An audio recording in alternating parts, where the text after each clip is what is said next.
When I tell people I'm a rabbi, I often get a variety of responses that range from disbelief, awe, and curiosity.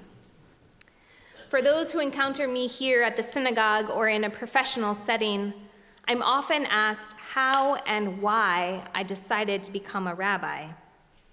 The questioner's intention usually stems from curiosity that as a young woman, far from the stereotypical image many hold of an old man with a long white beard, they're surprised that I chose this life, to serve the Jewish community as a spiritual leader, comforter, and teacher.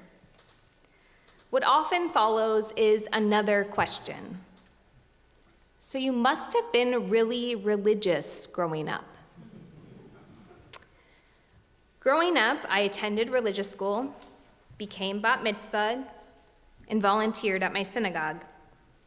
But I didn't attend services weekly, I didn't keep kosher, and honestly, I didn't consider myself religious. Growing up in the South, I grew up around many, quote, religious people, but my religious friends were church-going folks. So I didn't identify myself as religious. So I have a question to ask all of you. By a show of hands, who here considers themselves religious? Not a rhetorical question, a real question.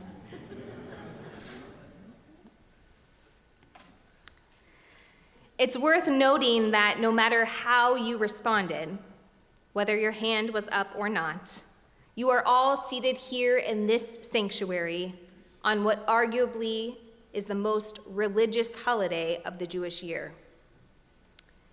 We here tonight are among a very small, relatively speaking, group who are affiliated with a synagogue and actually go. You may not necessarily identify as religious, but I would like to suggest that all of us who are here today in person or via our live stream are engaged in religious practice. By definition, we are religious. While that categorization may seem foreign to most of us, I believe we need to reclaim this label. We need to remind ourselves that we are ambassadors of an ancient faith tradition with much to say about justice, morality, and ethics. We need to talk the talk and walk the walk of all that Judaism has to offer. A religion that encourages us to engage in the world, a faith tradition that has teaching and values that inform how we live today. It's no secret that we live in a country with a Christian majority. And often that voice, albeit varied at times, is the loudest expression of faith that we experience in the public sector. Sometimes it's the only voice heard. But as many of you know, religious practice in the US is declining, and the country as a whole is becoming less religious. According to a 2019 Pew study, 65% of Americans identify themselves as Christians, a 12-point decrease over the past decade. In fact, researchers estimate that over the next 30 to 40 years, America will no longer be composed of a Christian majority. Even though the broader religious makeup of America is changing, we don't necessarily see this expressed in our leadership. We've always had a Christian president, and even as religious demographics are evolving and diversifying in our country, the majority of our House, Senate, and Supreme Court identify as Christian. And right now, many of these leaders are heavily influenced by conservative Christian groups.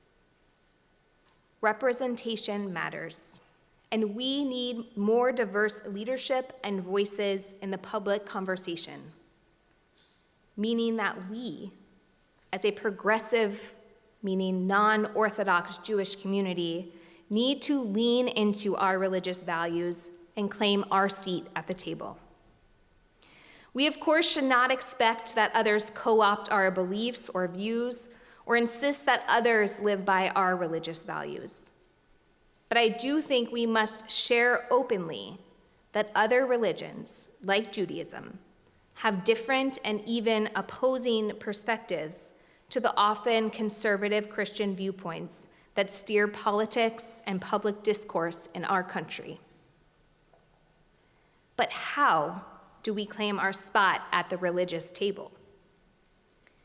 Jewish history is filled with examples of Jewish people living as respected and empowered minority group amongst both Christian and Muslim majorities. As such, in the 3rd century, a principle called Dina de Malchuta Dina, the law of the land is law, was developed to encourage Jewish people living in foreign lands to obey the civil law, participating fully as citizens in the diaspora. This principle is now a part of halakha, Jewish law, and is the reason Jews in America and other diaspora countries are observers of secular law. As Americans, the Jewish community has flourished under the principles of democracy. Although democracy was a Greek invention, the Jewish values of obligation, accountability, and debate all support democracy. In a Moment magazine symposium titled, "Is Democracy a Jewish Idea?" one of the authors suggests that even though democracy wasn't a Jewish invention, Jews did create a society based on intellectual transparency and a democratic process that was universally participatory and meritocratic. Judaism values and encourages debate and a multiplicity of voices. Consider, for example, the Talmud, a compilation of commentary on Jewish law and customs with remarks from as early as the 2nd century. The Talmud preserved all opinions, even the minority viewpoints, as a way to record the full debate. Why does the Talmud preserve the minority view? Because it was taught that all opinions were words of God. In a society where we often live amid our own filter bubbles and listen only to the talking heads and people that we agree with, we can learn something from our tradition, that we must engage in the conversation and hear all sides, recognizing that even opposing viewpoints are words of God. That, in a nutshell, is the beauty of our tradition and the beauty of our democracy. All voices are valuable and welcome, or should be. In 2016, after the presidential election, one of my teachers, the now provost of Hebrew Union College, Dr. Andrea Weiss, initiated a project she called Values and Voices, a campaign that sent 100 letters in 100 days to the newly elected president. Each letter written from a diverse lineup of religious leaders and scholars, lifting up progressive religious values and introducing them into public discourse. As one leader wrote concerning the values of compromise and pluralism, there is no single Bible. As complex as the country is, as diverse as its citizens, so too is the Bible. Jews, Orthodox Christians, Catholics, and Protestants each have different Bibles with different books, and these unique collections include books with different points of view. The Bible, like democracy, cultivates competing ideas. The Bible teaches that alternative viewpoints coexist in healthy communities. The diversity in each tradition's Bible models the principle that the whole is greater than the sum of its parts. Our country's motto is E pluribus unum, out of many, one. If we want to live up to our country's motto, we must lift up Jewish values and voices, contributing to the melting pot that is our country at its best, a plurality of opinions. We owe it to ourselves, we owe it to our community, and to our country to contribute. The challenge for us is to know the values on which Judaism stands, and to be able to articulate those important messages within our own circles and beyond. One issue that Judaism has much to say about is the issue of reproductive justice and abortion care. On June 24th, the Supreme Court overturned Roe versus Wade. Personal for so many of us. That was the same day I gave birth to my precious daughter, Cora. For anyone who has given birth, it is a true labor of love and an experience that I can't imagine going through under any circumstance that was not of my own volition. Now, it is up to individual states to decide upon the laws that will govern pregnant people's bodies. And we've already seen the heartbreaking effects of these laws when a 10-year-old victim of rape was denied an abortion in Ohio. The court's decision is based upon a belief that life begins at conception. As you may know or heard me speak about here before, Judaism has a different understanding about when life begins. Judaism considers the person who is pregnant over the fetus or potential life. When it comes to reproductive rights and justice, most Jews stand on the opposite side of the conservative Christian viewpoint. Interestingly, there are many Jewish sources that offer us ways to understand Judaism's wisdom concerning abortion. One of these texts from the book of Exodus discusses the punishment one faces if they cause a woman to miscarry. According to the Torah, if only the fetus is harmed and the woman is safe, then the consequence is only monetary. It is not punishable by death, as would be for the case of taking a person's life. That's because, as Rashi, a 10th century commentator, points out, according to the Torah, a fetus is not given the same status as a human life. Furthering the point, a source from the Mishnah states that a fetus is not considered a life or person with rights until it emerges from the womb. And most importantly, Jewish sources also teach that when pregnancy might threaten the life of the mother, abortion is not only permitted, but required. For many, the Dobbs decision to overturn Roe v. Wade is a barrier that feels impossible to surpass, heartbreaking, life-changing for some. But we have to consider how we move forward from here. In the case of abortion and reproductive justice, we must step into the political arena with our Jewish values in hand, ready to share Judaism's incredible wisdom on the matter. Ours is a religion that values life over those who bear children, and we must make sure our voices are heard in this debate. So how do we do this? In a lecture titled The Fragility of Democracy and the Commandment of Citizenship, Rabbi Judy Schindler draws upon the teachings of Yehuda Kurtzer, stating that as Americans, we speak in the language and framework of rights. But Judaism is different, because Judaism speaks in a language of obligation and responsibility and mitzvot. Civic engagement and citizenship are a part of our obligation to the societies in which we live. Rabbi Schindler teaches that the way we live out our Jewish values as Americans is engaging in both individual and communal actions to better our world. We are taught that we have an obligation to pursue and enact change in our communities, inspired by our faith's prophetic voice for justice and peace. This calling that we must become pursuers of justice has been part of who we are as Jews from the earliest moment of our tradition. From the moment the people of Israel stood on Mount Sinai, they received the teachings of the Torah and made a covenant with God. accepting our obligation to walk in God's ways and be the change makers for justice in God's world. This covenantal, reciprocal relationship between God and the people is the core of our tradition's understanding of obligation and responsibility.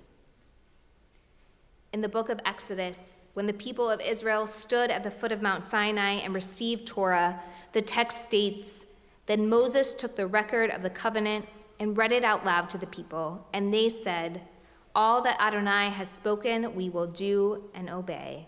Kol diber Adonai na'asev nishma.'" In this verse, the words na'asev nishma can be translated in many ways. Some translate it as "we will do and we will hear," or "we will do and understand."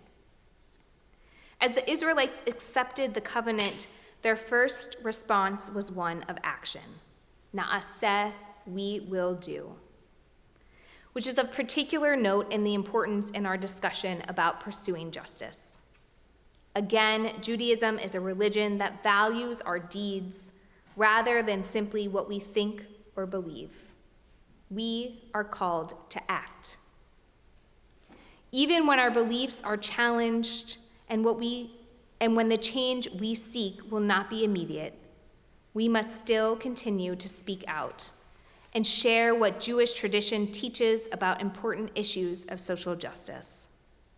We must maintain our commitment to this work for two specific reasons.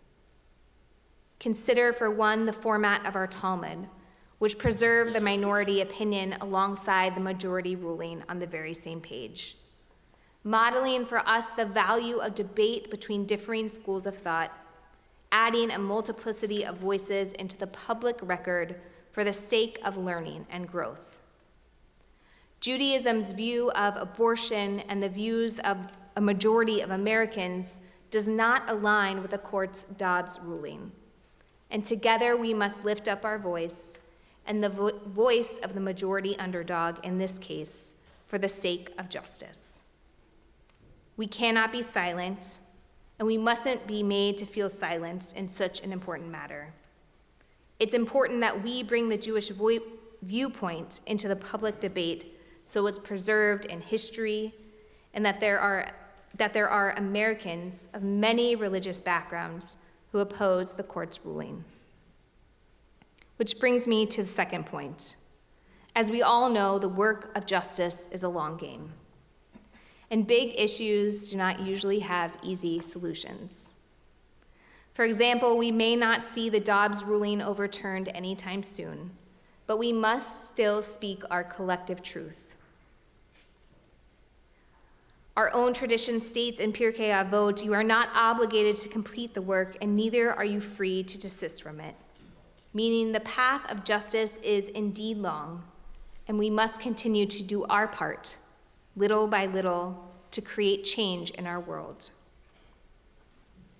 Ultimately, it's going to take time and new or creative ways of thinking about these big issues to actually see change for us today and for future generations.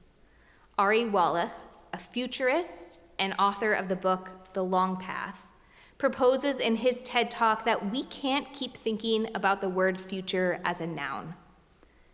The future is a verb. It requires action. Wallach teaches that there are three ways we need to rethink the future. First is transgenerational thinking. According to Wallach, we must transform our approach to think beyond our own lifespan, considering our impact on our children and grandchildren. Second, we need to think beyond the right now and focus less on technological evolution and more on moral evolution. And last, we mustn't lose our to what end thinking, meaning we must think beyond the short-term benefits of our efforts.